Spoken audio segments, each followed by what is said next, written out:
Halo, selamat datang di Kava Ministry. Saya berharap kita semua ada dalam keadaan sehat, penuh sukacita dan senantiasa bersyukur. Untuk yang baru pertama bergabung, saya berharap bisa mengikuti teaching series sebelumnya karena di tiap seriesnya saling berkaitan supaya mendapatkan pemahaman yang lebih jelas dan lengkap.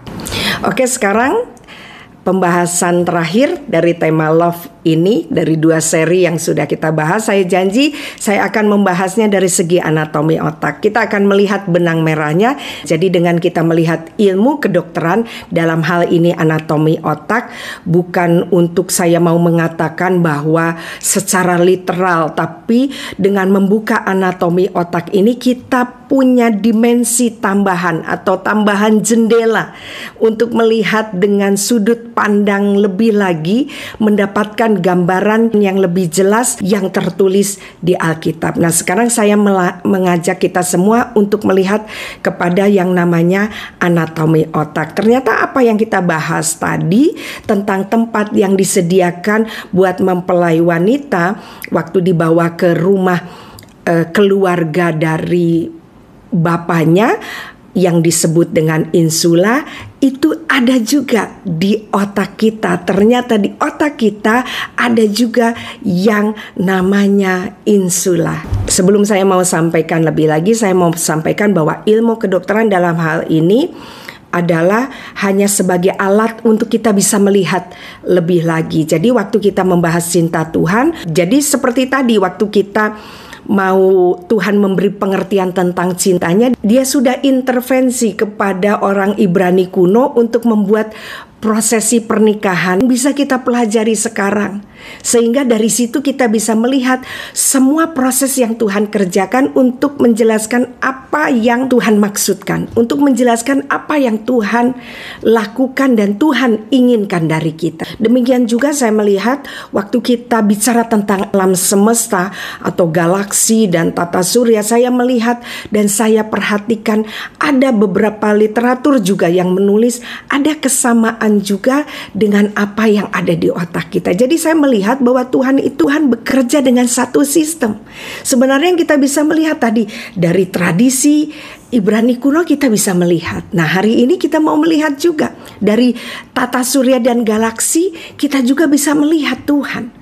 Dan dari ilmu kedokteran yang kita mau pelajari ini juga kita bisa melihat Tuhan dari apa yang sudah diciptakannya. Jadi ini hanya cara pandang, dimensi untuk kita mendapatkan pemahaman dan gambaran yang lebih jelas. Kita bisa lihat di gambar, ternyata di otak kita itu ada juga yang namanya insula.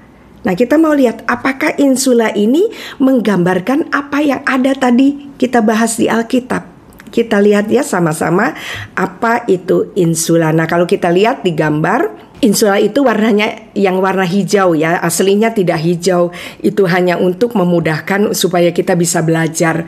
Insula adalah bagian dari korteks cerebral. Wah, dengar kata-kata sudah ada bahasa kata-kata Latinnya, pasti waduh ngapain sih kita belajar seperti ini. Saya mau berkata sekali lagi, tidak usah mumet dengan istilah kedokterannya karena tidak perlu juga untuk dihafal, karena saya tidak mengajarkan tentang ilmu kedokteran, tetapi saya hanya mau memberikan pengertiannya saja. Saya tidak sedang mengajar ilmu kedokteran, tetapi saya sedang mau memperlihatkan Tuhan. Jadi tetap fokus ke Tuhannya saja. Untuk istilah-istilah mungkin agak sulit, tetapi saya mencoba menerangkannya dengan lebih sederhana untuk kita dapat pemahaman lebih jelas ya. Jadi kita kembali ke insula ya. Jadi insula adalah bagian dari korteks cerebral di lobus temporal dan frontal. Jadi kalau kita lihat otak secara langsung, insula itu tidak terlihat. Tadi Bapak Ibu bisa lihat di gambar, insula itu sebenarnya tidak terlihat kalau tidak dibuka dengan skalpel ya, besi yang ada itu yang namanya skalpel itu baru terlihat waktu dibuka bagian luarnya. Karena posisinya ada di dalam, jadi perlu skapel dulu untuk kita buka baru terlihat. Nah, dari sini kita mulai melihat kok posisinya seperti insula yang tadi kita bahas ya. Di rumah klasternya Bapak ada satu tempat di dalam yang dipersiapkan untuk anaknya membawa mempelai wanita. Jadi kalau dilihat dari luar tidak terlihat, tetapi kapan terlihat? Waktu kita masuk ke dalam komplek perumahan dari Bapak yang digambarkan tadi di tradisi Ibrani kuno. Jadi kalau kita tidak masuk ke dalam klaster Bapak, insula itu tidak terlihat. Kembali ke insula yang tadi saya katakan di cortex cerebri. Jadi sebelum saya bahas tentang insula, sedikit ya kita belajar tentang otak. Saya coba dengan cara sangat sederhana. Jadi otak itu secara garis besar terdiri dari otak. Ini saya bisa pakai alat peraga ya di sini. Terdiri dari yang namanya otak besar, di mana tadi yang tempat dari insula itu ada. Kemudian otak itu ada juga yang namanya otak kecil. Ini ada yang letaknya di bawah dan ada yang berhubungan dengan nanti kepada tulang punggung kita. Di sini ada yang namanya batang otak. Jadi saya tidak akan bahas tentang otak kecil dan batang otak karena insula ini ada di otak besar. Ya, yang namanya cortex cerebri. Otak besar terdiri dari dua bagian. Jadi ya kalau kita pahami yang ini ya, yang berwarna-warni ini terdiri dari dua bagian, yaitu ada yang kiri dan ada yang kanan. Nah, yang kiri ini mengurus tubuh bagian kanan, yang kanan ini mengurus tubuh bagian kiri. Otak besar ini sebenarnya merupakan tempat kesadaran dan memori. Ya banyak fungsi lain, tetapi yang utama ini bicara tentang kesadaran, memori dan kognitif. Otak besar ini punya yang namanya lobus. Lobus itu bagian ya kalau kita gampangkan. Nah, yang di depan ini ya kalau kita mau lihat yang berwarna merah ini disebut lobus frontal.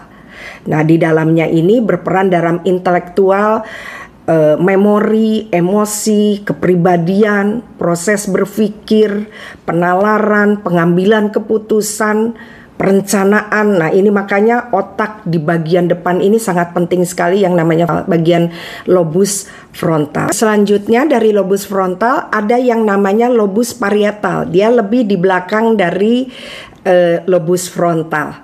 Ya, dikatakan di situ bahwa lobus parietal ini berhubungan dengan mengendalikan sensasi seperti sentuhan, tekanan, nyeri, suhu, mengendalikan orientasi spasial yaitu pemahaman tentang ukuran, bentuk dan arah yaitu bagian parietal. Selanjutnya di kanan kiri ada yang namanya lobus temporal. Ya, yang mungkin bisa dilihat di sini warnanya dia kuning. Lobus temporal ini dia dekat telinga. Ya, makanya berfungsinya banyak tentang indera pendengaran, juga fungsi bicara dan bahasa. Yang terakhir adalah lobus occipital. Ini yang di belakang ini. Ini berhubungan dengan indera penglihatan. Jadi secara garis besar dibagi menjadi 4 itu. Nah, kita mau lihat di mana insula itu. Dan kemudian dikatakan bahwa insula itu ada di dalam cortex cerebri. Tadi kita sudah belajar tentang otak besar. Ternyata di otak besar itu ada bagian yang namanya cortex cerebri. Apa itu cortex cerebri? Cortex cerebri adalah lapisan yang ada di sekitar dari otak besar ini. Dia lapisannya itu sekitar 1-5 mili yang membungkus bagian otak besar atau cerebrum. Lapisan ini memiliki area permukaan yang luas. Kenapa? Karena dia berlipat-lipat. Jadi sebenarnya ini permukaannya luas, tapi dia letaknya karena berlipat-lipat, jadi bisa terlihat lebih kecil. Oleh karena itu, korteks cerebral memiliki berat dari hampir setengah dari berat otak. Karena dia berlipat-lipat ya. Meski demikian sekitar 2/3 lapisan ini terlipat kemudian membentuk alur ya. Jadi ada alur-alurnya. Lipatan-lipatan ini yang dinamakan girus. Nah, ini kita pelajari ya. Ini yang ada garis-garis ini namanya girus. Ini merupakan tonjolan berkerut yang menjadi ciri khas dari permukaan otak. Nah, kembali kepada insula, tadi dikatakan bahwa insula bagian dari korteks cerebri yang jauh melipat ke dalam antara lobus temporal dan lobus frontal. Jadi dia kira-kira ada di antara ini, lobus temporal dan lobus frontal. Kita bisa lihat di gambar, kita bisa memahaminya sedikit. Jadi dia ada di dalam, dia tidak terlihat dari luar. Dan kalau kita lihat ini posisi yang benar-benar strategis. Ini kita tidak bisa melihat di sini ya, karena ini alat peraganya tidak ada tentang insula. Kita harus membuka di tengah sini. Kita bisa lihat di gambar saja. Dan kalau kita lihat secara anatomi, insula ini letaknya strategis. Ya, kalau kita lihat dia berhubungan hampir dengan semua bagian otak. Makanya insula ini sangat penting. Dia berhubungan dengan prefrontal cortex, berhubungan dengan amigdala, hipokampus, hampir ke semua bagian. Kalau mungkin saya bisa pahami, kalau insula tadi itu bicara tempat yang disediakan Tuhan bagi kita, di otak pun ini adalah tempat yang strategis, tempat terbaik yang Tuhan berikan kepada kita. Yang kita bisa belajar dari kita melihat organ otak ini, kita punya gambaran, oh mungkin di surga kita akan di satu tempat yang sangat strategis, sangat dekat dengan organ-organ yang lainnya yang penting. Nanti selanjutnya kita akan bahas ya. Ternyata saya juga melihat bahwa dari gambaran otak ini kita bisa belajar tentang kitab Wahyu, di mana dikatakan di tengahnya ada air dan sebagainya. Itu seperti apa yang terdapat di dalam otak kita. Tapi kita nggak bahas itu sekarang ya. Kita lagi bahas insula. Nah, kalau kita lihat di gambar, di insula itu terdiri dari dua bagian sebenarnya. Ada bagian depan dibatasi dengan yang namanya sulcus sylvii. Jadi dia dibagi.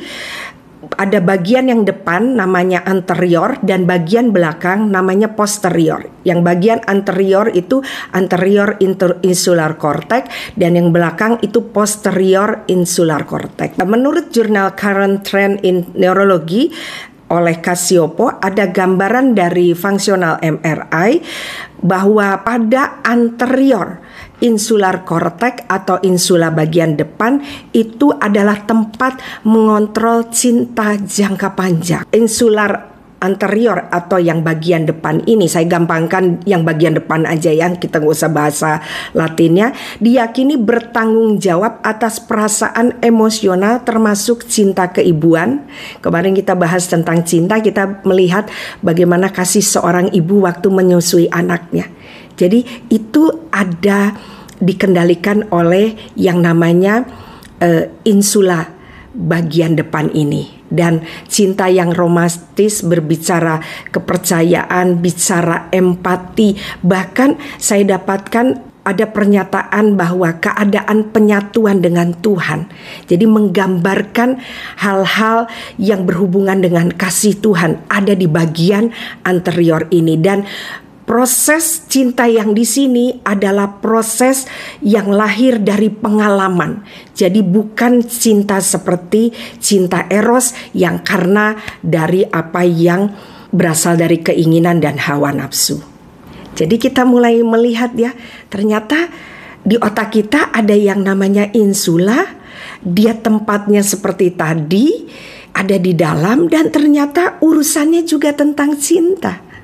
Sementara insula posterior ini kita belajar sedikit bagian belakangnya ya, itu berhubungan dengan sensasi dan kendali motorik, mengontrol nafsu dan keinginan.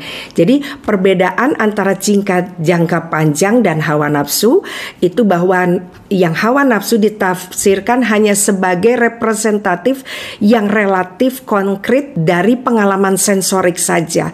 Sementara cinta jangka panjang adalah representasi yang lebih abstrak dari sejumlah pengalaman. Itu yang ditulis oleh Cacioppo. Jadi yang saya bacakan ini yang ditulis oleh Cacioppo. Jadi intinya insula bagian depan itu mengurus cinta yang berdasarkan pengalaman yang membuat cinta jangka panjang. Tadi kita sudah baca tentang yang di depan ini, yang anterior ini juga bicara tentang empati yang berhubungan dengan keadaan penyatuan dengan Tuhan.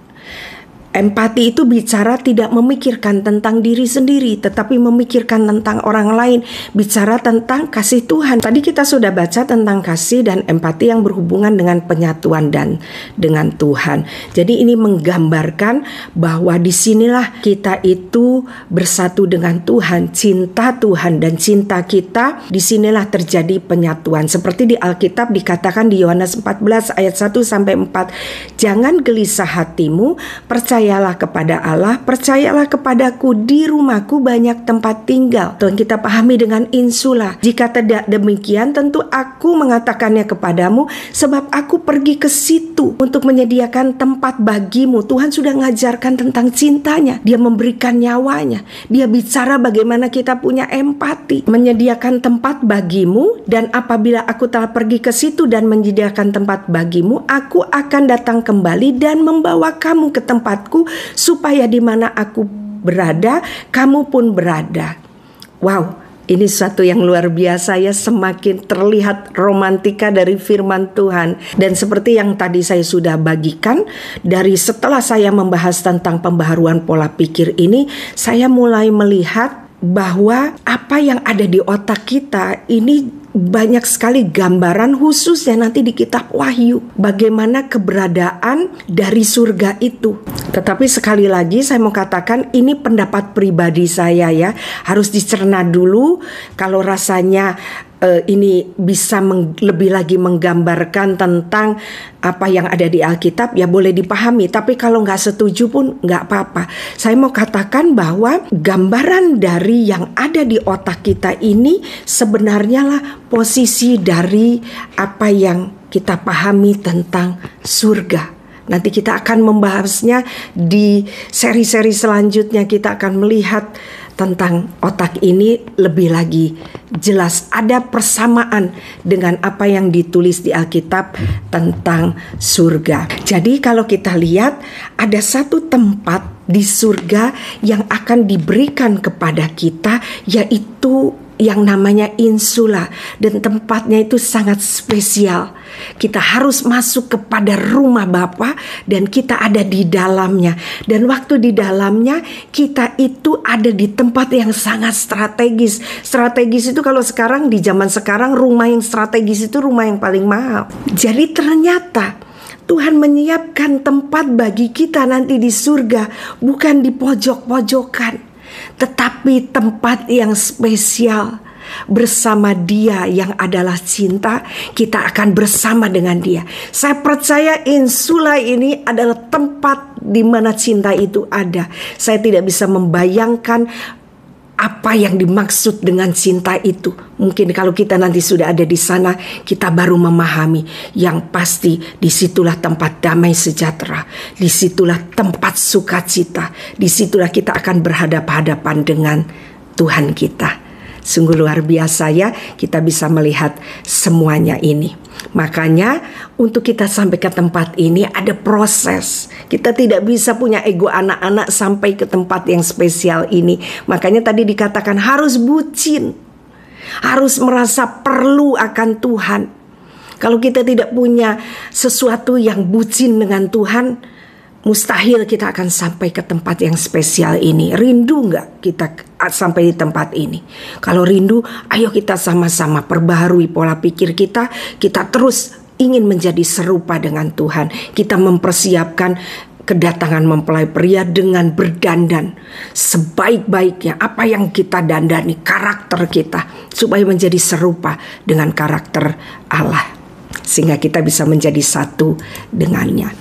Jadi sekarang kita mau melihat juga bahwa insula dipahami terlibat dalam kesadaran dan berperan sebagai fungsi yang berkaitan dengan emosi seperti kasih sayang, empati. Nah, sekarang kita mulai melihat sedikit interupsi sehubungan dengan NPD. NPD itu adalah seseorang yang tidak bisa mencintai orang lain.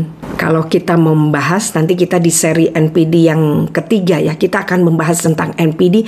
NPD itu tidak punya yang namanya empati. Dia tidak bisa mencintai orang lain. Nah, setelah kita membahas ini, kita bisa memahami ada sesuatukah di insulanya yang membuat dia tidak bisa mengasihi. Karena kalau ada orang yang mempunyai gangguan di insula ini, memang dia tidak bisa memahami arti cinta dengan baik. Jadi kita mulai sedikit-sedikit ya mengerti tentang ini. Nanti kita akan bahas di seri NPD, kita akan melihat bagian-bagian otak dari seorang NPD, membuat nanti kita bisa memahaminya, jadi kita bisa berlaku dengan lebih bijak lagi. Oke, saya lanjutkan ya. Selain hal positif dengan cinta panjang, insula ini juga berhubungan dengan emosi negatif, di mana tempat ini menjadi tempat sensasi nyeri yang dapat dinilai berdasarkan nilai dan derajatnya. Jadi insula ini adalah tempat seseorang membayangkan rasa sakit saat melihat gambaran atau peristiwa yang menyakitkan seperti traumatik sambil memikirkan kejadiannya terjadi pada tubuh sendiri. Jadi artinya begini, kita sudah belajar bahwa tanpa Tuhan kita tidak bisa belajar tentang cinta. Nah, demikian juga waktu di insula kita. Mungkin kita bisa punya yang namanya insula. Karena ini ada di setiap manusia. Tetapi waktu tidak ada Tuhan di dalamnya, maka kita tetap tidak akan bisa mengerti apa yang artinya makna cinta yang agape itu. Kita akan menjadi orang yang tidak memahami arti cinta. Kita hanya hidup dengan yang namanya cinta berdasarkan hawa nafsu dan keinginan.